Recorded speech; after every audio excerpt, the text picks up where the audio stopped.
El siguiente programa no contiene escenas de exceso ni violencia. Para los menores se recomienda la compañía de padres o un adulto responsable.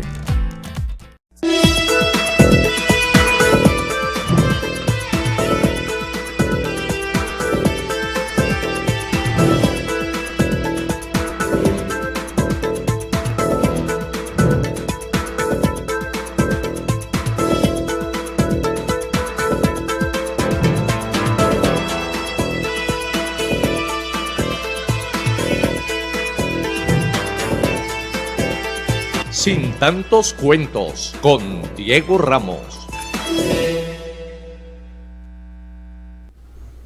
Bienvenidos una vez más a Sin tantos cuentos. Semana corta, después de un lunes festivo, día de San José.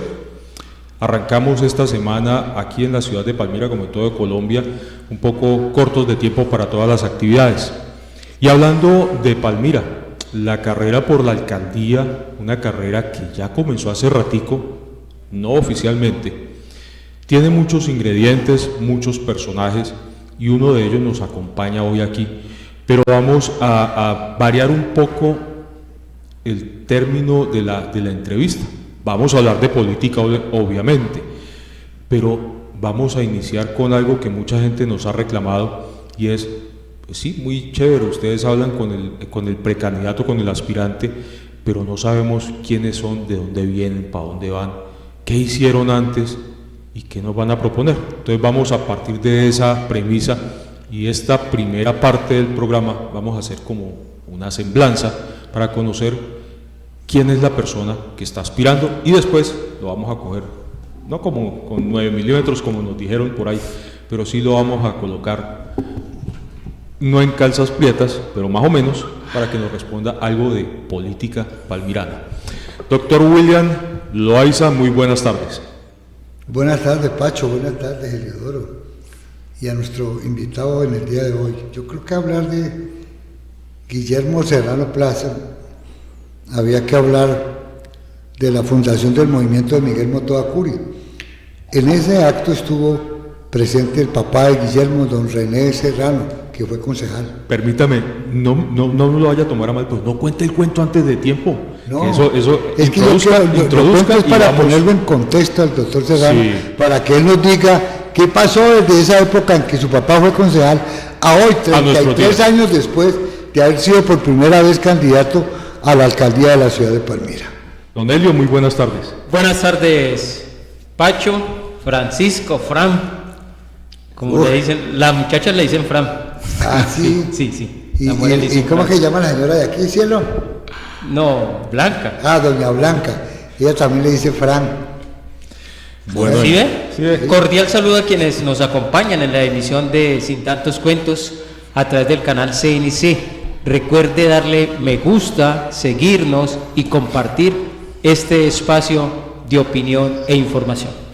Bueno, muchas gracias a Helio y al doctor Loaiza. Guillermo Serrano, aspirante, precandidato a la alcaldía de Palmira. Muy buenas tardes, gracias por aceptar esta invitación. Sí, buenas tardes, Francisco, Helio y a William, y a todos los gobernantes que nos están viendo y a los que nos escuchan. Como dijo William, mi papá, René Serrano, fue uno de los fundadores del movimiento del doctor Miguel Mottoa, hace 33 años precisamente. Y pues en esa época yo estaba estudiando, nosotros éramos estudiantes, yo estudiaba en la Universidad Nacional de Colombia en Bogotá, yo estudiaba economía.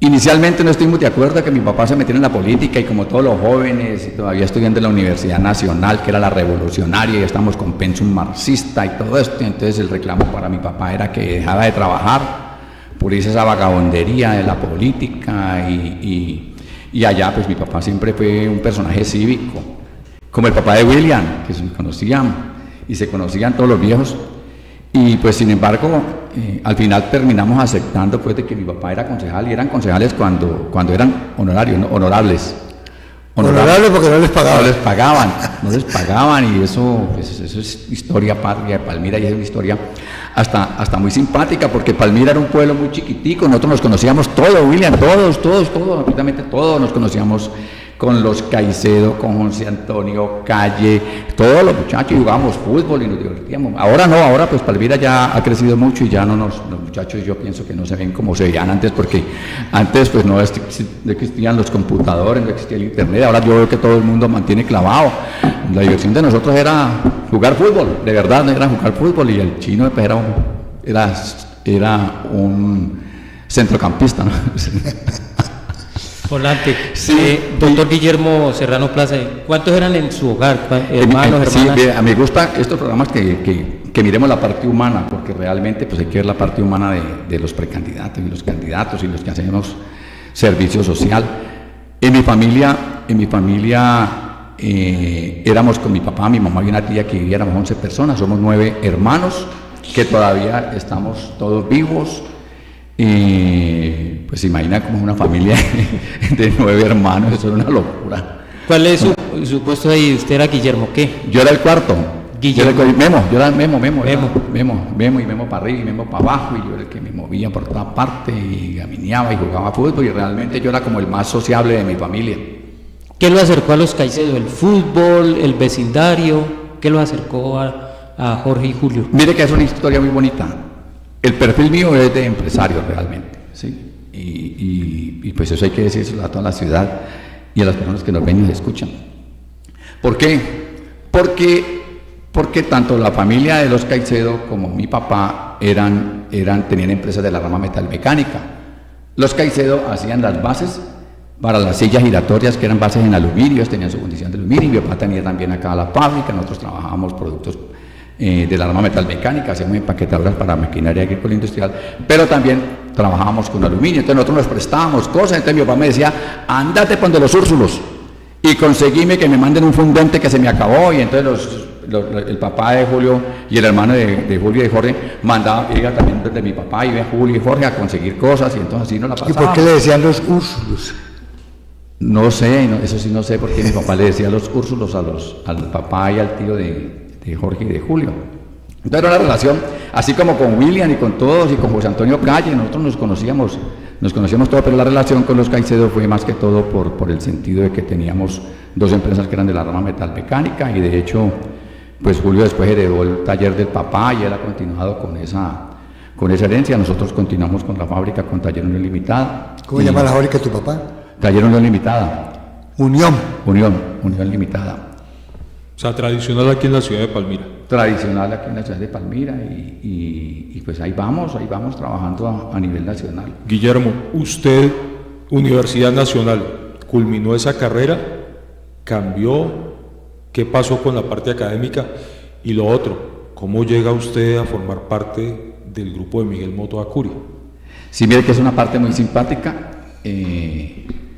Yo estudié en la Universidad Nacional de Colombia, fue una decisión pues muy fuerte, porque pasar en la Universidad Nacional de Colombia pues eso era una hazaña. Me demoré 7 años por los cierres de la universidad, y sin perder una sola materia, pero pues sin embargo terminamos. En Bogotá fue una etapa pues muy agradable de mi vida. ¿Cómo llegamos donde Miguel Mottoa? Llegamos donde Miguel Mottoa porque era una etapa de Palmira que Palmira era muy pequeña, y eran las contiendas políticas con el orejuelismo, y apareció Mottoa, que era un líder pues muy simpático. Me acuerdo que la campaña era de manos limpias,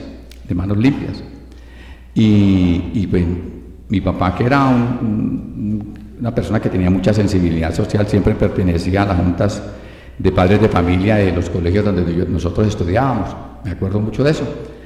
Y él, pues en esa campaña de manos limpias, se metió en el movimiento de Miguel Mottoa, y lo fundaron el movimiento de Miguel Mottoa. Yo por ahí tengo una publicación que hizo el palmirano el 7 de mayo de 1979. Es la segunda etapa de Miguel Mottoa, y ahí está René Serrano como fundador. Está Guillermo Becerra Navia, Guillermo Barney Materón, Guillermo Cuellar, está Manuel Francisco Becerra Barney, era fundador del movimiento de Mottoa. Está Otoniel Bram, está Diego Luis García, quien ya murió, está José Hugo Sandoval, María Elena Orozco, está Jesús, Chuchito, Jesús Londoño, Londoño, sí, Chucho el Londoño. abogado tributarista. Esa gente aparece allí en ese 7 de mayo de 1979, pero ya Motó había iniciado su incursión porque tu papá fue concejal en el año de 1978. Sí, señor. Ya fue su primera etapa de concejal y para el 80 repite nuevamente concejal y luego no sé qué pasó, entraste tú al movimiento y él se margina un poco, se hace a un lado y no sigue trabajando. Doctor Guillermo, su papá en el consejo, ¿cómo vivió esa etapa usted? Sí, mire que esa etapa fue una etapa increíble y qué bueno que la recordemos aquí, una etapa muy increíble que pues había unos concejales muy buenos, ¿no? Estaba Chepe Molano, el doctor Chepe Molano, que era pues era como la conciencia jurídica del Consejo de Palmira y se echaban unos discursos muy buenos.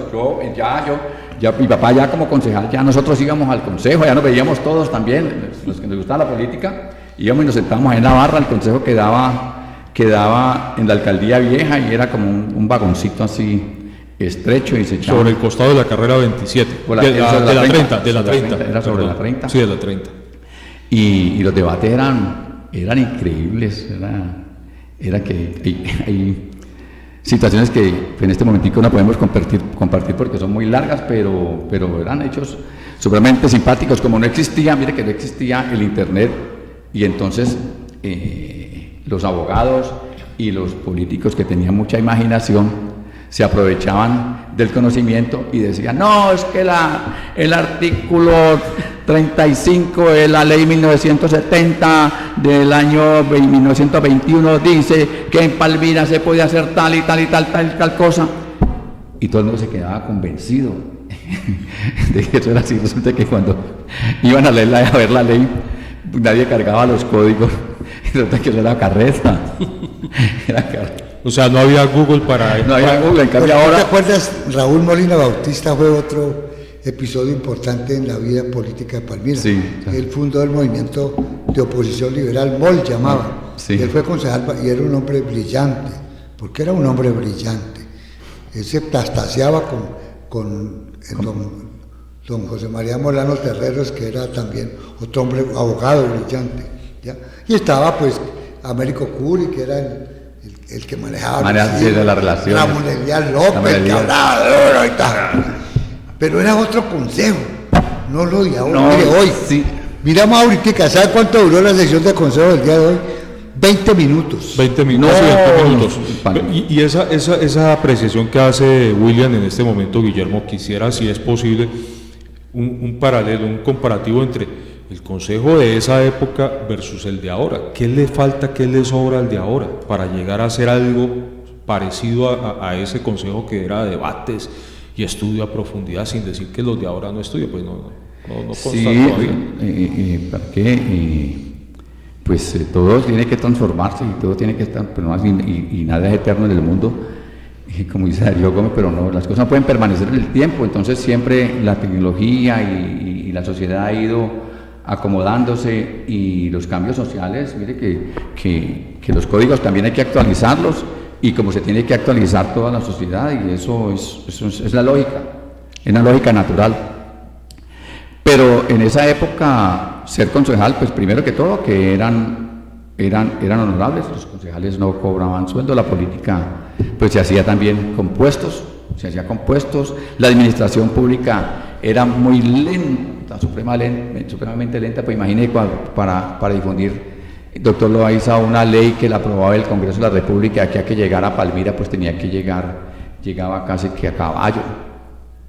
Ahora no, pues ahora todo es más rápido, todo es súper dinámico, estamos más informados, ya pues tenemos la comunicación. Imagínense, si yo me acuerdo que cuando salió el celular, eso era una hazaña, hablar por un celular, y ahora que estamos comunicados por el mundo, mira, en este momentico en tiempo real, yo miro que nosotros hacemos negocio con la China, y hacemos en tiempo real, y pagamos en tiempo real, y se paga por un celular, y se paga por un computador, y de la China se lo mandan a usted, le mandan cualquier cosa, y eso es en tiempo real.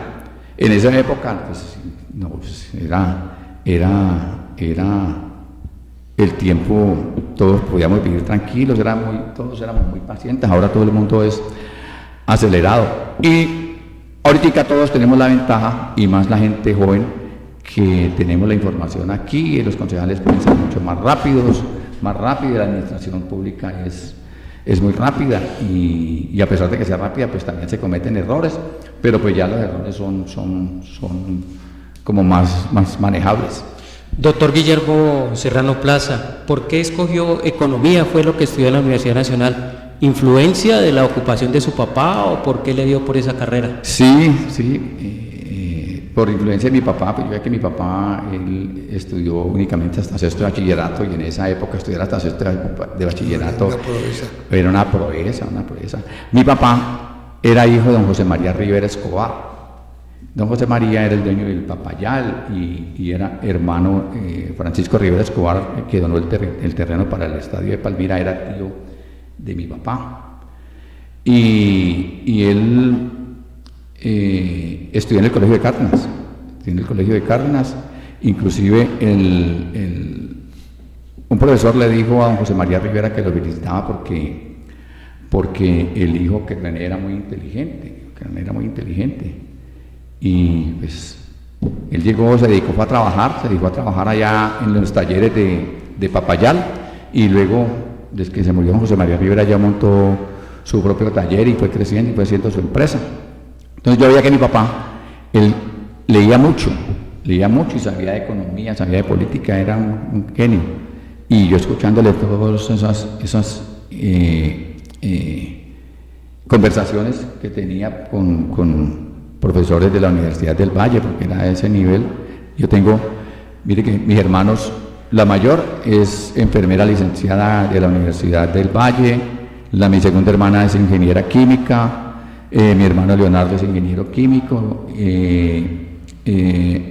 Alberto es ingeniero agrónomo, el otro ingeniero mecánico, y así todos fuimos estudiando, ¿sí? Pero de acuerdo a lo que le escuchaba a mi papá, y yo le escuchaba las narrativas que le echaba de economía, y me dediqué a la economía. O sea, la orientación profesional fue su papá. La orientación profesional fue de mi papá. Guillermo, ¿cómo es ese paso de ser motoísta, estar con Miguel Moto Acuri y pasar al movimiento caicedista? Sí, ese paso, esa etapa con Miguel me pareció increíble, y realmente yo aprendí a hacer política con el doctor Miguel Motoa, y el chino se acuerda de esa época. Miguel era un genio para la política. Miguel lloraba en las intervenciones, ahí en la casona liberal, cuando estuvimos en la casona, Miguel echaba unos discursos y lloraba de verdad. Y pues también el servicio de Miguel, del doctor Motoa, pues porque nosotros le decíamos, éramos bien amigos, le decíamos Miguel, pero el doctor Motoa tenía mucha sensibilidad, muchísima sensibilidad. Hubo un momento en que le regaló unos zapatos en una reunión, estábamos en la Emilia, donde la mamá de Freddy Cobo, y llegó un señor y le dijo que era muy pobre, que estaba muy enfermo, y dijo que no tenía zapatos, y el doctor Motoa se quitó los zapatos y dijo: vea, le voy a regalar los zapatos a este pobre hombre, que el alcalde, en esa época, por no decir nombres, este alcalde lo tiene aguantando hambre. Y el señor se puso los zapatos, y claro, como Miguel Motoa tenía el pie tan grande, el señor le dijo: no, pero doctor Motoa, me quedan grandes. El doctor Motoa le dijo: no, métanle unos pedacitos de taquitos de papel. El problema era que le quedaran pequeños, ¿sí o no? Eso era su problema. Que le quedaran pequeños. Y así, anécdotas con Miguel. Entonces, con Miguel fue increíble, y ya luego el paso al motoísmo. ¿Por qué tomé yo la decisión de pasar al motoísmo, al caicedismo? Porque realmente nosotros éramos amigos. Yo era más amigo de los Caicedo. Que porque nosotros nos criamos juntos. Sí, entonces los Caicedo me decían: no, que venite para acá. Jorge, ¿en el Obrero? Jorge empezó con Raúl Orejuela Bueno, empezó con William. Y pues que no, que venite para acá, y que acá chévere, y siempre compartíamos y jugábamos fútbol. Y entonces pues ya hicimos hasta una sinergia muy buena, una sinergia positiva, porque ellos estaban con Manuel Francisco Becerra, y nosotros estamos acá con Motoa, y hablábamos y tratamos de unir los dos movimientos. Pero en ese trasegar yo fui candidato a la alcaldía en 1989 y ahí es donde ligamos la etapa del paso del caicedonismo, del motorismo al caicedonismo. ¿Y qué pasó? Yo fui candidato en 1989 con el doctor Luis Eduardo Mendoza. El doctor Mendoza lo apoyaba el doctor Manuel Francisco Becerra y pues perdimos, yo perdí con el doctor Mendoza como por 1000 votos. Luego siguió pues, en ese momento los periodos de alcalde eran de 2 años, ¿no? De 2 años. Y se suponía que pues en la lógica normal de la política era que el candidato que había perdido pues ya hacía el otro esfuerzo y ganaba en la segunda oportunidad, y el doctor Motoa pues no me apoyó a mí. Yo hablé con él y le dije que quería ser candidato otra vez a la alcaldía. El doctor Motoa me dijo que no, que el candidato era Eduardo Sanguino. Entonces le dije, no, pues yo me quedo haciendo aquí. Hablamos con Miguel. En esa época el doctor Motoa era representante a la Cámara, ya llevaba ¿qué? 3 periodos y él aspiraba a completar el 4º periodo. Había un interés muy grande de que el doctor Motoa fuera senador de la República, pero el doctor Motoa siempre quería servir a Palmira. Yo me acuerdo tanto que en Bogotá le decían, cuando viajábamos a Bogotá, le decían, doctor Motoa, que dice que hay una reunión importante aquí en algún club en Bogotá, donde van a estar los ministros. El doctor Motoa decía, no, yo me voy para Palmira porque yo tengo mi reunión los viernes, y para él las reuniones, los viernes liberales eran sagrados. Él tenía que venirse para Palmira el viernes, pero la reunión importante en Bogotá eran los viernes en los clubes. Entonces el doctor Motoa, pues, él al final no aspiró al Senado de la República y hablamos, y le dije al doctor, ¿usted por qué no aspira al Senado de la República? Pongamos a Sanguino, pues, que aspira a la alcaldía, a mí me deja el espacio, pues, entonces por lo menos para aspirar a la Cámara, o cambiemos, Sanguino para la Cámara y yo para la alcaldía. Entonces el doctor Motoa me dijo que no, que él ya le faltaban 4 años para completar el tiempo de pensión y que él iba a arriesgar su jubilación. Y entonces pues yo me sentí que ya no tenía espacio, y los caicedos llamándome, y Kiko Becerra, porque con Kiko, mire cómo es de simpática la historia, con Kiko también éramos amigos desde pelados, y con Memeto es el hermano de Kiko, y nosotros nos íbamos para la Guaca con mi papá, y don Guillermo, pues don Guillermo que era amiguizo, don Guillermo Becerra, que era un señor de muy mal genio. Pero nosotros con los muchachos, con Kiko y con Memeto la pasamos bien, y Kiko era amigo mío, entonces, no, que viniste para acá, que qué estás haciendo allí, entonces, pues me convencieron, y ese fue el paso mío para el movimiento. ¿En qué año pasaste del motorismo al movimiento de Becerra? Eso fue... por ahí en el 90. En el 90, precisito, en la elección fue en el 89, de allí yo me fui para el Banco Central Hipotecario, luego me estuve... cuando salí del Banco Central Hipotecario, entonces me pasé para el movimiento de Manuel Francisco con los caicedos. Inclusive fue un caso muy simpático, porque Kiko me dijo, bueno, pues te vas a trabajar con Elber Arango, que ahí el equilibrio estaba entre Jorge Caicedo y Elber Arango, entonces eran los pesos y contrapesos. Entonces, pero Kiko me dijo, no te vas con los Caicedo, te vas a trabajar con Elber Arango por darle duro a los Caicedo, por torearlos. Entonces yo llamo a Elber, y Elber me dijo, no, pues que hablate con María Dilma. Y le dije, pues bueno, pero yo voy a hablar con María Dilma si el jefe de esa fracción es Elber, sos vos. Y me dijo, no, que hablate con María Dilma. Entonces dije, pues aproveché la oportunidad, yo quería irme, era para el lado de los Caicedo. Pues que eran los amigos. Eran los amigos, entonces aproveché y le dije, no, doctor Becerra, no, Kiko, ya Elber no me quiso recibir, entonces yo me quedo con los Caicedo. Y entonces me dijo hasta una palabra grosera que le pasaba a Elber, y ahí nos quedamos con los Caicedo hasta ahora. ¿Por qué nunca quisiste aspirar tanto al caicedismo después de los años 90, ni para el Consejo, ni para Asamblea, ni para la Cámara, y ahora vienes y apareces como en la alcaldía de Palmira? ¿Por qué esperaste tanto? A ver, pues es una situación que yo la siento como que un candidato natural para la alcaldía siempre he sido yo, siempre se ha comentado acá en el caicedismo. Cuando en la campaña que colocamos a Raúl de alcalde, éramos 7 precandidatos, y pues yo era uno de los precandidatos. Luego seguimos en la otra etapa de Ritter, que a Ritter le tocó responder por Raúl, porque Ritter apoyaba a Raúl fue candidato porque Ritter dijo que él respondía por Raúl. porque pues la verdad hay que decirle, Raúl no formaba parte de la almendra del caicedonismo, sino que él venía casi como un aliado aritmético en ese momento, pero pues ya se tomó la decisión de apoyar a Raúl, pero la decisión, el que hizo tomar la decisión fue Ritter.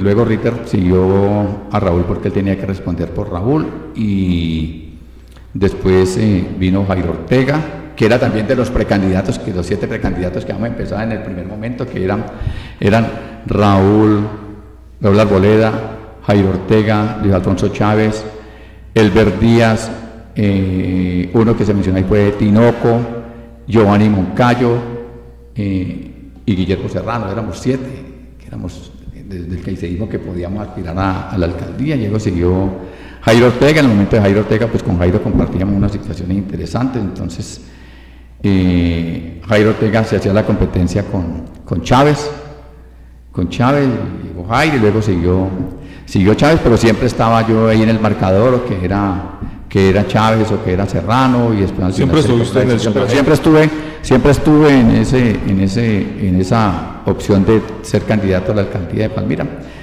Y pues ahora este es el momento en que yo quiero ser alcalde, de Palmira, pues ya yo estoy más allá del bien y del mal. Y el interés es que Palmira me lo ha dado todo, y yo aspiro a devolverle a Palmira pues lo que he aprendido. ¿Qué cargos has ocupado en la parte pública? No, pues yo creo que lo he ocupado todo, Celio. Yo he ocupado, pues yo arranquemos de abajo hacia arriba. Yo fui jefe de personal del municipio de Palmira, luego me tocó crear la Secretaría de Servicios Administrativos con el Consejo. Después de crear la Secretaría de Servicios Administrativos, fui gerente de empresas municipales de Palmira, una etapa difícil, y que se hizo pues una cosa interesante en las empresas municipales de Palmira. Después fui secretario de Hacienda, de Palmira. Ahí tuve un receso que me fui para el sector privado. Estuve con el Banco Central Hipotecario, no privado, después la pública, el Banco Central Hipotecario público, de todas formas era la banca. Luego me fui gerente del Banco del Estado, estuve gerente del Banco del Estado, y ahí se hizo también una labor bien interesante, tanto en el Banco Central Hipotecario, donde mucha gente de Palmira eran créditos muy fáciles. Allí yo le ayudé a mucha gente a que tuviera su vivienda, porque eran créditos muy fáciles de pagar, facilísimo.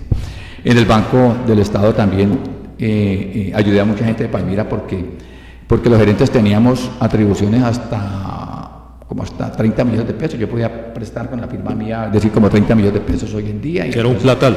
Era un plata, y entonces eran unos emprendimientos buenos, y uno viendo tanta gente que tenía interés de montar su negocito, su empresa, eso fue yo le ayudé a muchísima gente en esa etapa. Después yo fui gerente del Inder Palmira, me tocó crear también el Inder Palmira, ahí estaba Helio, también, que eso fue una etapa buena con el Consejo de Palmira. Estaba yo como periodista, no como funcionario. Después estuve en la S. Antonio Narillo, que fue una etapa también muy increíble, porque yo me especialicé también en salud, hice una especialización en gerencia en servicios de salud.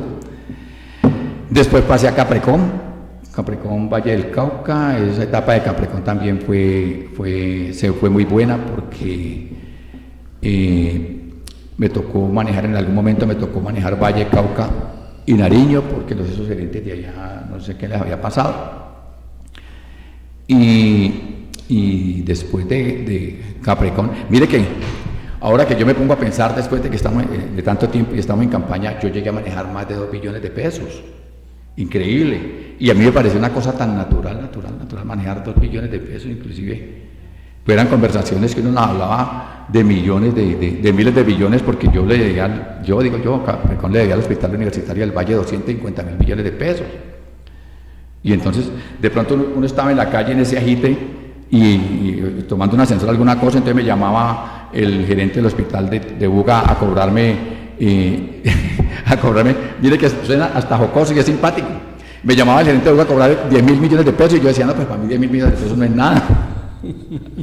Entonces yo hablaba por teléfono en los ascensores y en los sitios públicos, y la gente me volteaba a mirar mal.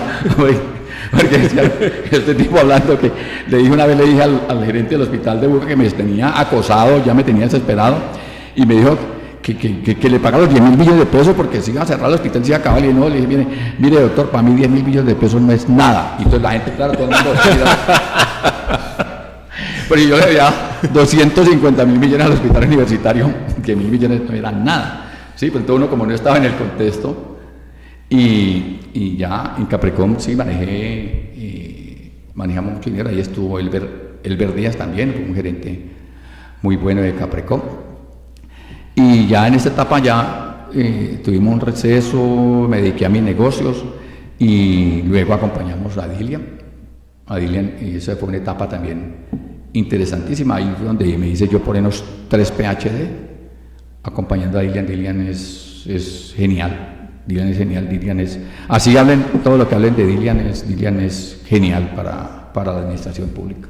Bueno, a esta hora de la tarde saludamos a Fabián Felipe Taborda, John Freyman Granada, Oscar Armando Trujillo, Rafael Corrales, Ricardo Guzmán López en la Comuna 1, Anabela Córdoba, por acá Harold von Rosen Marcillo, que también está en sintonía. Bueno, Ricardo hace una semblanza del doctor Motoa. A Carlos Alberto Zapata Castaño, buenas tardes, saludos señores panelistas, internautas, al doctor Guillermo Serrano. Bueno, aquí hay un resto de gente.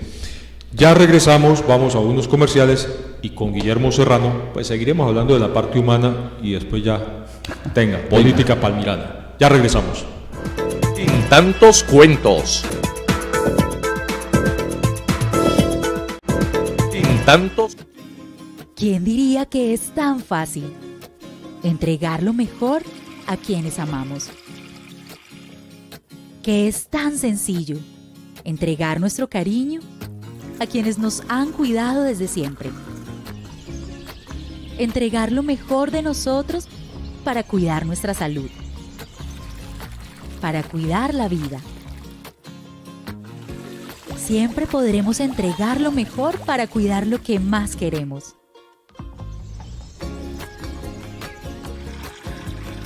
Entregamos lo mejor en cada gota. Acuaoccidente. Funeraria Palomino. Ofrecemos servicios exequiales y de velación en nuestras 3 salas climatizadas. Contáctenos a nuestras nuevas líneas de atención 285-9520 y al 317-784-4669 vía celular y WhatsApp. Funeraria Palomino en Palmira, carrera 28, número 4038.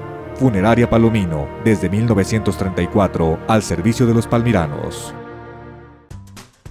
Realizar tus transacciones locales y nacionales es muy fácil con Supergiros. Estamos presentes en cada rincón de Colombia y contamos con amplios horarios para facilitarte la vida. Tus giros son más cómodos, rápidos y seguros, en solo cuestión de segundos. ¿Para qué giros? Cuando hay Supergiros.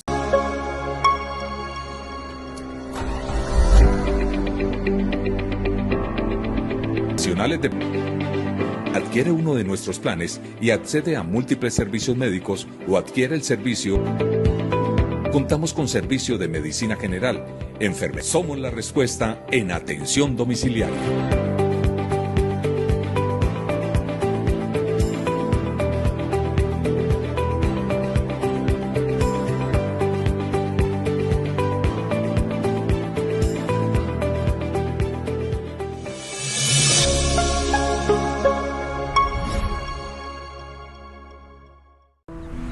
Te siento en cada momento, en cada lugar, en cada suspiro.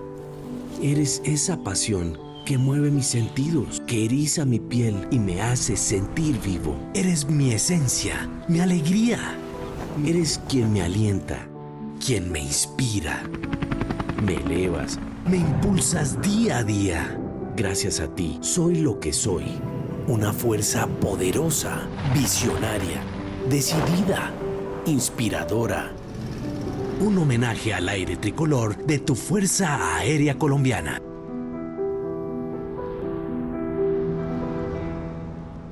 Llegaremos con una nueva marca, servicios y excelente atención para la revisión técnico-mecánica de tu motocicleta. Somos Palmimotos CDA. Nuestra misión es brindarte amplios espacios, seguridad y confianza en cada revisión. CDA, tu centro de diagnóstico automotor. Ubícanos en la carrera 28, número 3558, diagonal a la panadería Realpe. Trazos bajo la inspiración de un rayo. Aguas que acunan ballenas. Vientos que nos hacen invencibles. Lugares de fe que albergan promesas. Una hacienda para vivir el paraíso. De eso tan bueno sí dan tanto. Quédate en el valle, lo tiene todo. Gobernación del Valle del Cauca, Valle Invencible. ¿Quién diría que es tan fácil entregar lo mejor a quienes amamos? Que es tan sencillo entregar nuestro cariño a quienes nos han cuidado desde siempre.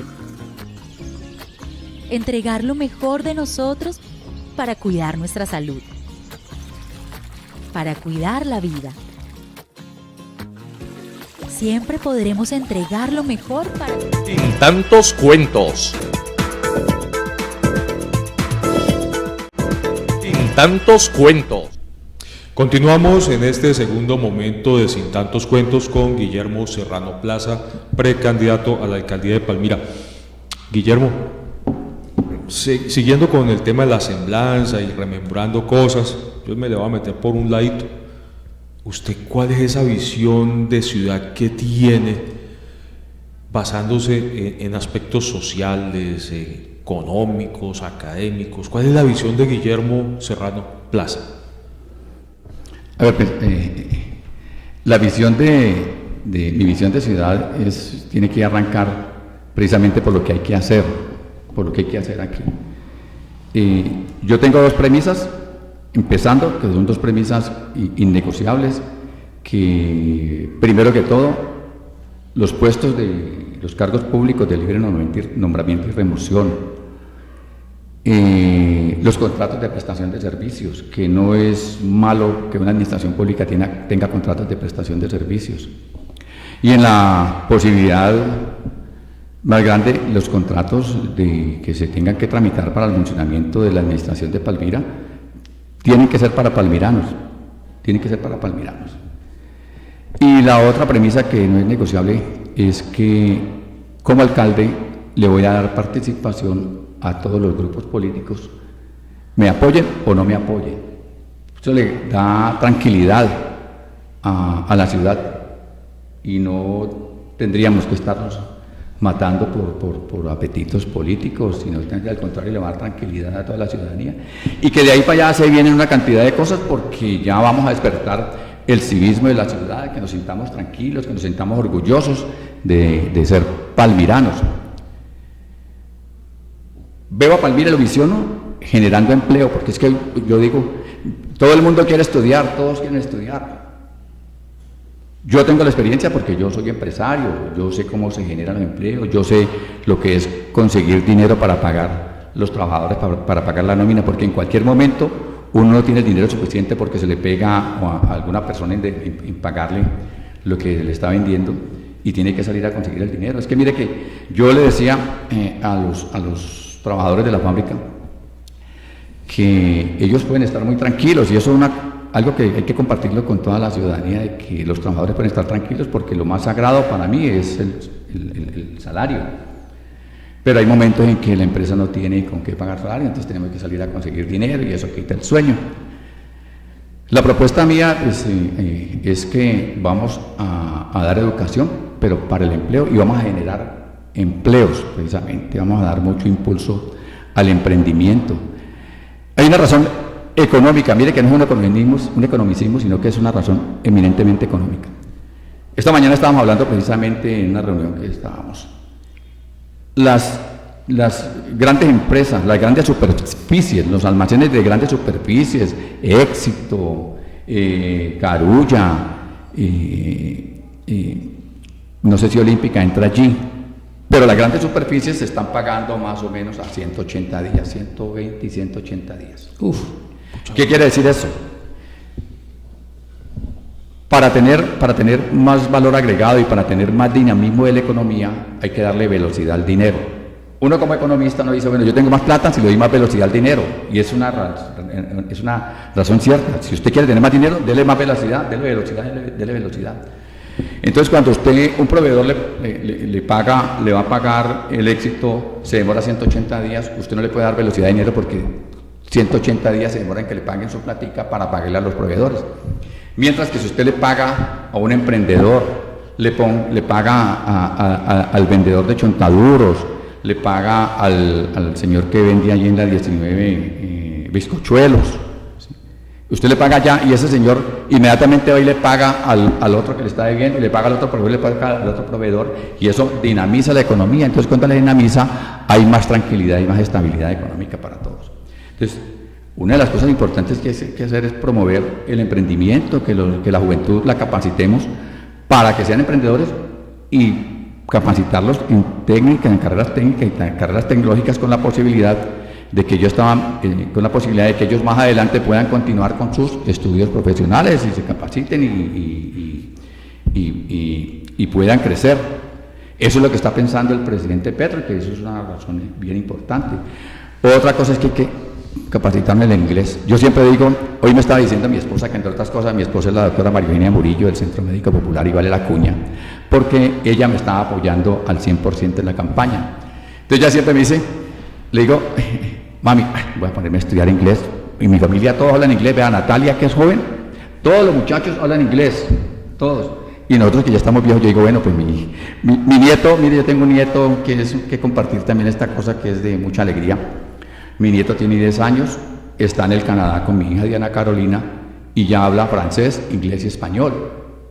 Y él me dice, papi, yo soy más inteligente que tú. Le dije, sí, ¿por qué eres más inteligente? Porque yo sé hablar francés, inglés y español. Y entonces, claro, me papea.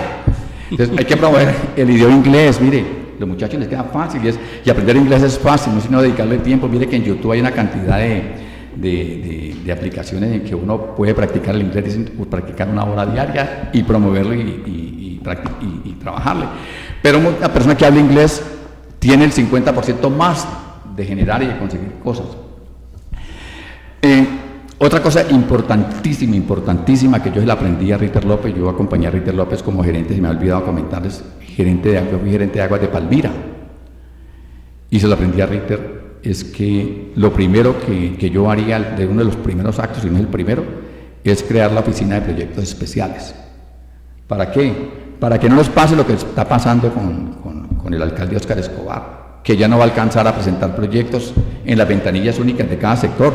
Yo me acuerdo que nosotros estábamos trabajando con Ritter, la ventanilla única que había era la de planeación nacional. Entonces usted, para presentar un proyecto importante, tenía que primero presentarlo a la ventanilla única. Y la ventanilla única se le devolvía. Uno se demoraba más o menos 1 año y medio, 2 años en que le aprobaran el proyecto, porque hay que dar una claridad a todos los palmiranos que Palmira solo, ningún municipio es capaz solo de hacer los grandes proyectos. Tiene que ser con el apoyo del departamento y con el apoyo de la nación. Pero para tener el apoyo del departamento y la nación tiene que presentar el proyecto. Y para presentar un proyecto se demora 1 año y medio, 2 años en que lo entreguen ya en fase 4, que fase 4 es que diga, bueno, este tornillo está en la dimensión y tal, tanto. Para eso hay que tener una oficina que se encargue de eso. Lo primero que hay que hacer aquí en Palmira para conseguir las obras, importante, mire que aquí en Palmira no se volvieron a hacer planes de vivienda. Pero acá no había, Guillermo, no había banco de proyectos. Sí, pero el banco de proyectos tiene que tener una oficina de proyectos que es la que se encarga de alimentar. Existió, a Tulio Enrique Aparicio fue director de proyectos especiales. Existió el año pasado. Sí. Mire, conseguimos cosas, mire, Palmira, y pues aquí es como una cuña casi que política. Nosotros desde Raúl Arboleda hasta el 2019 que estuvimos con Javier Ortega, transformamos a Palmira. Palmira se hicieron las grandes obras, las grandes obras que nosotros vemos son esas, con el doctor Miguel Motoa, pues hicimos La Esperanza, Antonio José López hizo Juan Pablo, ¿sí? Pero ya las grandes obras, como ha venido creciendo Palmira y las vías que se desarrollaron, la ciudadela deportiva, el teatro, por fin terminamos el Teatro Materón, hicimos la peatonalización de la 30, se construyeron los megacolegios, se hicieron las vías, se desarrollaron esos barrios grandísimos de vivienda de interés social, porque para Palmira son grandes. pero se hicieron con recursos de la nación. Eso hay que aclarar a los palmiranos, que eso no se hizo con recursos del municipio de Palmira. Ahí colaboró, se consiguieron recursos de la nación, que lo consiguieron los parlamentarios, y en este momentico pues también eso hay que acudir a los planes indicativos, que es lo que está haciendo el gobierno actual. Cuando apruebe su plan de desarrollo, tenemos que ir a mirar a través de los representantes a la Cámara y los senadores, mirar qué proyectos se pueden traer para Palmira. Mire, un ejemplo grande, el metro de Medellín. El metro de Medellín lo hicieron con recursos de la nación, y el de Bogotá se va a hacer con recursos de la nación, porque es que Bogotá ni Medellín tienen los recursos suficientes para hacerlo. Entonces, igual, con mayor razón, Palmira. La plata de los impuestos locales, ¿para qué alcanza entonces, doctor Guillermo Serrano Plaza? Sí, mire, y ahí hay que también darle una información importante a los palmiranos, que es que los indicadores de Palmira están críticos. Yo no entiendo, tengo que hablar con la Secretaría de Hacienda. ¿Qué está pasando con Palmira? Porque es que hay el indicador la plata de Palmira alcanza para funcionar, ¿sí? Palmira tiene como un 60% del presupuesto se gasta en inversión, como se gasta en el departamento y gasta en otros municipios, pero eso no es suficiente para hacer las grandes obras, no les alcanza. Pagamos funcionamiento, pagamos, Palmira paga funcionamiento y le queda unos recursos para hacer las obras casi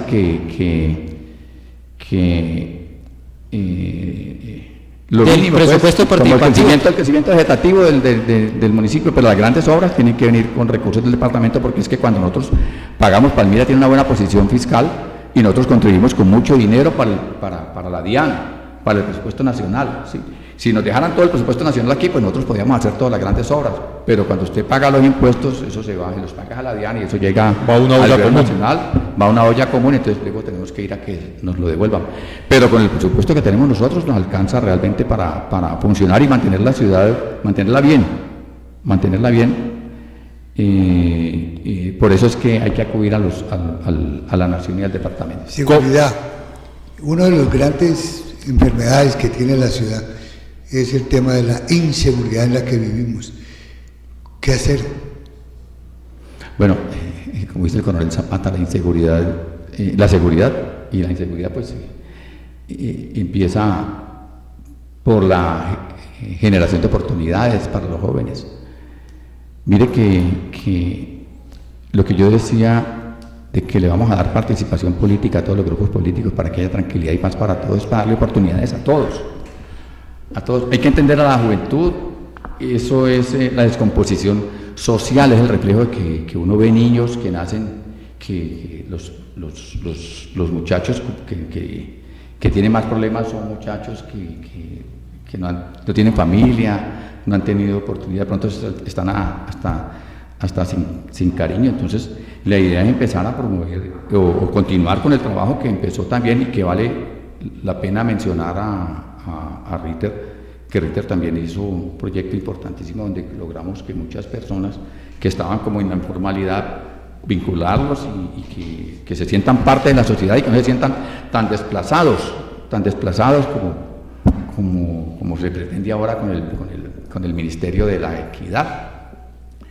Pero sí traerlos acá y hacer una política de brindarle oportunidad a esa gente, que no son todos, no son todos, pero pues unos cuantos desestabilizan una ciudad, y aquí lo que hay que hacer es brindarle garantías para que entre su capacitación, irlos capacitando y dándoles posibilidades de que se desempeñen en alguna función, en alguna labor, y pues ahí vamos mejorando el empleo. Pero pienso que lo más importante es capacitarlos, darle la oportunidad de crear emprendimiento y crear posibilidades de empleo a través de las empresas, que hay que darles estímulos, y capacitar a los muchachos en técnicas y en tecnologías, con la posibilidad de que ellos vayan avanzando en sus carreras universitarias al mismo tiempo, después de que cumplan con esa etapa.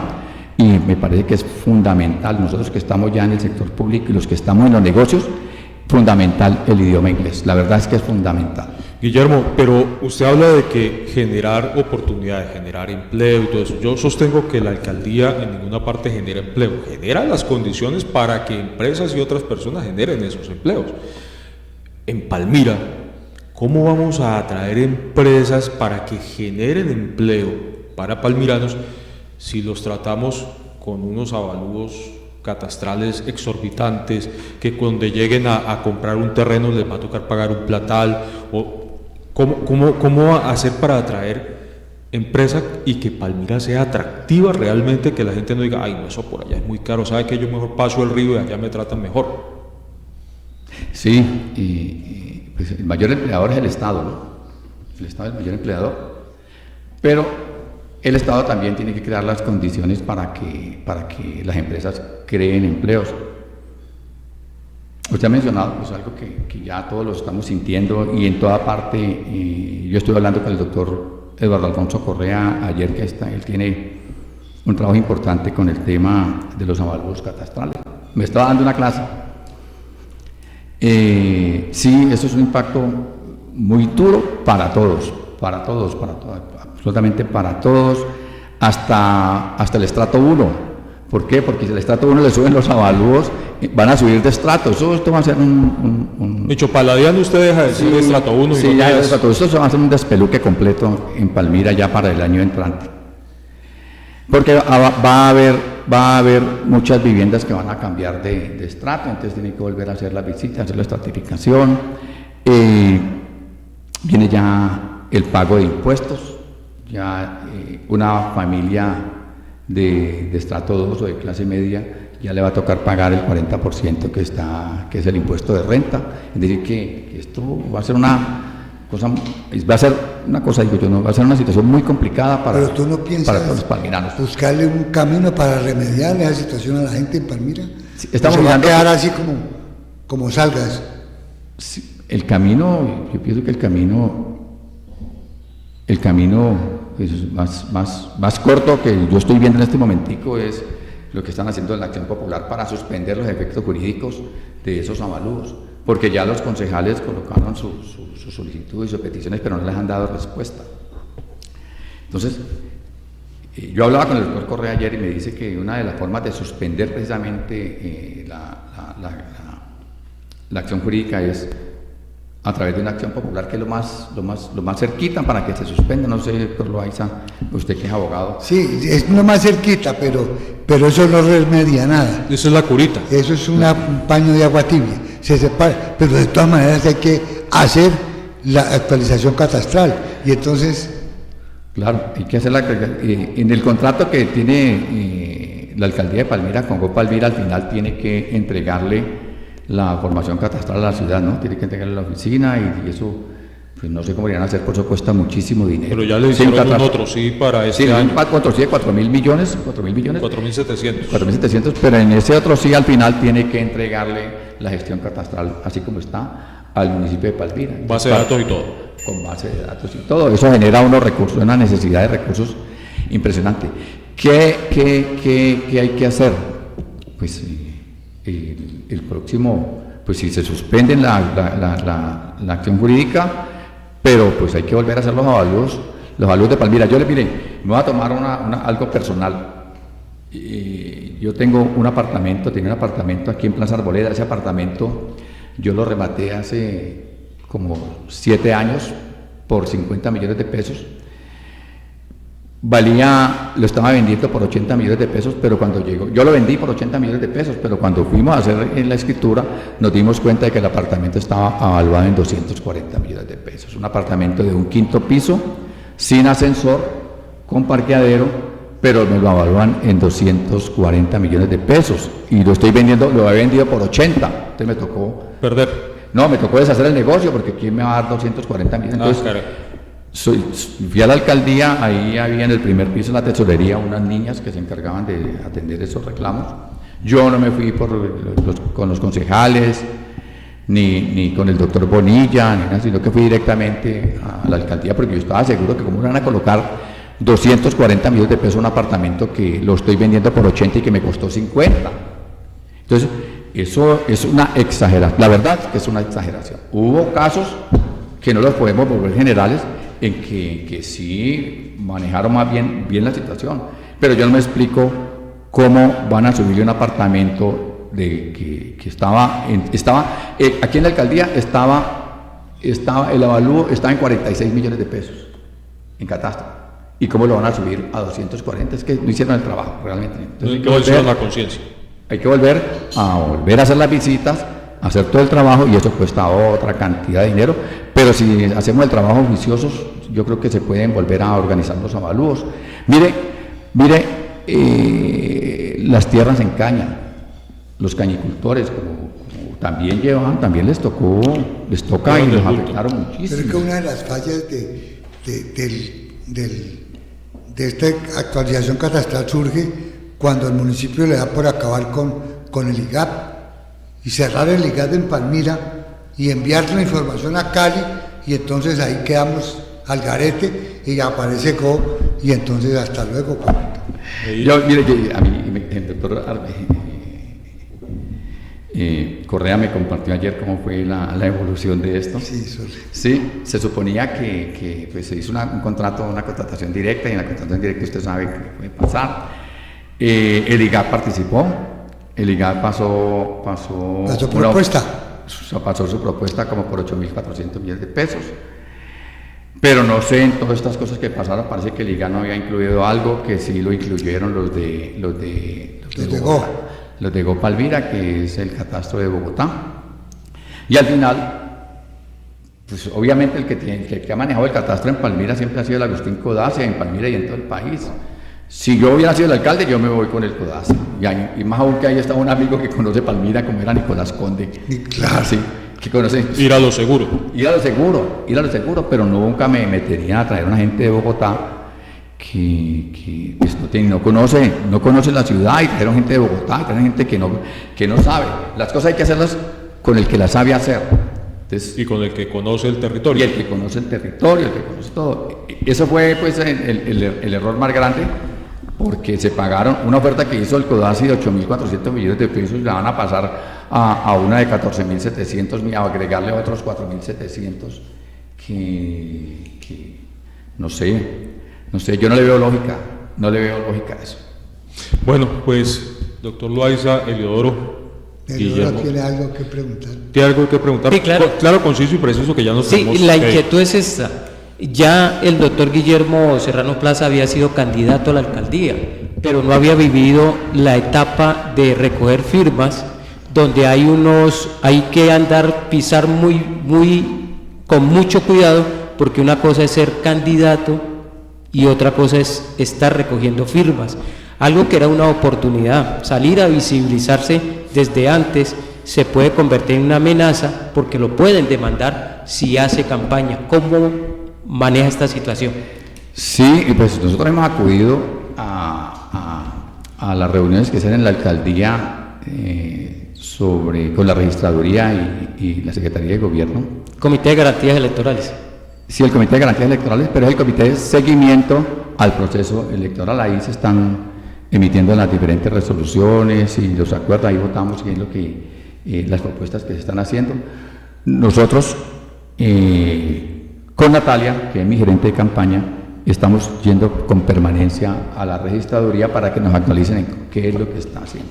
Inclusive la registradora nos señaló a Natalia y señaló a otra persona diciéndole que éramos los únicos que habíamos acudido allá a la registraduría, que nos informaran cómo estaba la norma. Pero pues vale la pena informarle a los cibernautas y a la ciudadanía de Palmira que la ley electoral tiene un vacío donde los que van a aspirar por partido, las personas que aspiran por partido, tienen que empezar la campaña a partir del 29 de julio. Mientras los que estamos aspirando por firmas, podemos hacer campaña todo el tiempo, sí, únicamente, pues hay que hacer una aclaración y cumplir unos requisitos de ley para que se pueda promocionar con un grupo significativo de ciudadanos. A mí me inscribió un grupo significativo de ciudadanos que es muy bueno y es muy poderoso. Y podemos hacer la campaña. Yo voy a llegar hasta el final a conseguir las firmas. En ese transcurso, pues hay personas que dicen que van a conseguir un aval. Si el que se vaya a inscribir por firmas tiene que pagar una póliza para Palmira, vale 130 millones de pesos, ¿sí? Que es un esfuerzo también muy grande porque es otra cantidad de inversión de tiempo para conseguir la firma. Hay que conseguir para Palmira 50.000 firmas efectivas que estén avaladas por la registraduría de Palmira. Para 50.000 firmas yo pienso que hay que conseguirse siquiera unas 60.000, o si uno es juiciosito y va mirando en el centro electoral que realmente están registrados aquí, que las firmas cumplan los requisitos, pues serían como unas 60.000. Hay aspirantes que dicen que con 80.000, y hay otros aspirantes que dicen que van a llegar hasta conseguir un aval en ese transcurso y en ese trayecto. Pues ya viendo las circunstancias como estamos viendo esto, aspiramos a que lleguemos al final e inscribamos. La candidatura será hacer un esfuerzo grande y conseguir los recursos para inscribirnos. Perfecto.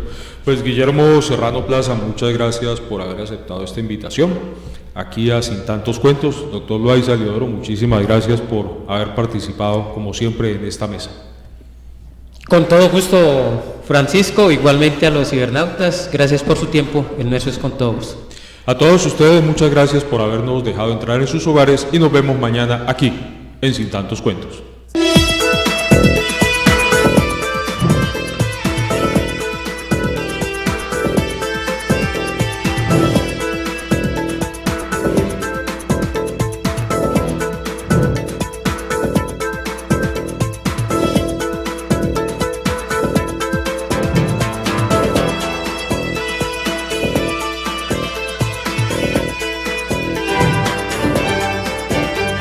Sin Tantos Cuentos con Diego Ramos.